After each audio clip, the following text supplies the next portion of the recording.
પરશુરામ 17, 18 અને 19 ગુજરાતના આંગણે પ્રથમવાર પરશુરામ કથા બેઠી છે ત્યારે મને કહેતા આનંદ થાય છે કે ગાંધીનગર સમસ્ત બ્રહ્મ સમાજ દ્વારા અને પરશુરામ ફાઉન્ડેશન દ્વારા જે કથા બેઠી છે, જે સમસ્ત બ્રાહ્મણોને ભાવભર્યું હું આમંત્રણ આપું છું અને આ ઉત્સવને આપણે મનાવીએ. સવારે જન્મ ઉત્સવ છે ને કાલે છેલ્લો દિવસ છે ત્યારે મારે પરશુરામની કથા તો સાંભળવી જ જોઈએ. મારા પુત્ર સાથે, મારી વાઈફ સાથે, મારી જેઠાણી સાથે, મારી ભાભી સાથે બધાને ભાવભર્યું આમંત્રણ છે.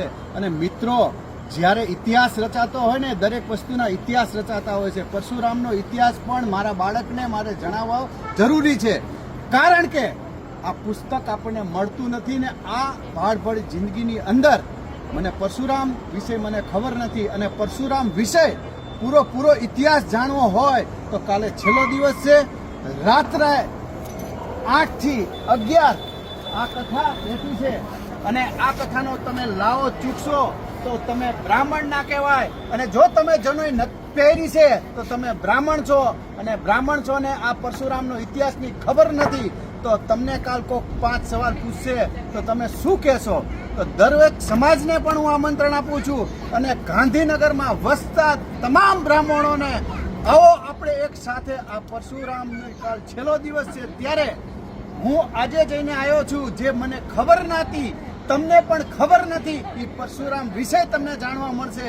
અને આ ઇતિહાસમાં પહેલી ફેર ગુજરાતની અંદર બેઠી છે.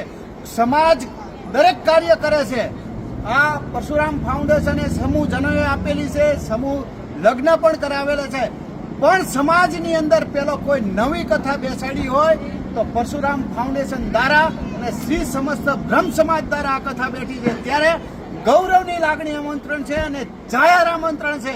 એટલે કાલે તો તમારે ખાઓ પીઓ કે ના પીઓ એ તમારી વાત છે, પણ કાલે હું તો જવાનો છું. તમારે પણ સાથે તમારા ફ્રેન્ડ સાથે, આડોશી પાડોશી બધાને લઈને આવો છો. આવો વાવોલમાં એક નવો ઇતિહાસ બનાવી. જય જય પરશુરામ, જય જય પરશુરામ.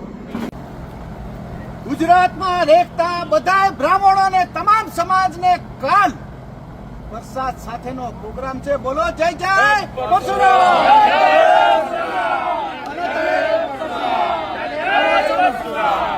કાલે આવો છો ને, કાલે છેલ્લો દિવસ છે, ઇતિહાસ રચાવાનો છે. એને ઇતિહાસમાં પહેલી ફેર કથા વાવલ ખાતે બેઠી છે. એટલે હું ભાવેશ દવે એટલે તમામ બ્રાહ્મણો પ્રતિ તમને ભાવભર્યું આમંત્રણ આપું છું. બોલો જય જય પરશુરામ.